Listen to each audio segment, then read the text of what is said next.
வானகிரி மீனவ கிராமத்தில் பசுமையை விதைப்போம் இயற்கையை காப்போம் விழிப்புணர்வு மாரத்தான் போட்டி. மயிலாடுதுறை மாவட்டத்தைச் சேர்ந்த 500க்கும் மேற்பட்டோர் பங்கேற்றனர். மயிலாடுதுறை மாவட்டம் வானகிரி கிராமத்தில் பசுமையை விதைப்போம் இயற்கையை காப்போம் விழிப்புணர்வு மாரத்தான் போட்டி நடைபெற்றது. மயிலாடுதுறை மாவட்டத்தில் உள்ள ஆண்கள் பெண்கள் என 3 பிரிவுகளின் கீழ் நடைபெற்றது.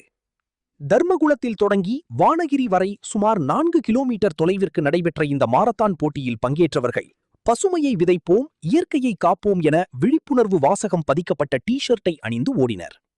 இந்த மாரத்தான் போட்டியில் ஆண்கள் பெண்கள் என 500க்கும் மேற்பட்டோர் கலந்து கொண்ட இந்த போட்டியினை பூம்புகார் காவல் ஆய்வாளர் விஜயா கொடியசைத்து துவக்கி வைத்து வெற்றி பெற்ற வீரர்களுக்கு பரிசுகளை வழங்கினார்.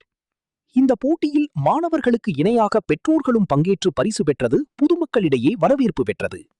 வெற்றி பெற்றவர்களுக்கு வானகிரி மீனவ கிராமத்தின் சார்பாக பதக்கங்கள், கேடயம் மற்றும் பரிசு தொகை வழங்கப்பட்டது.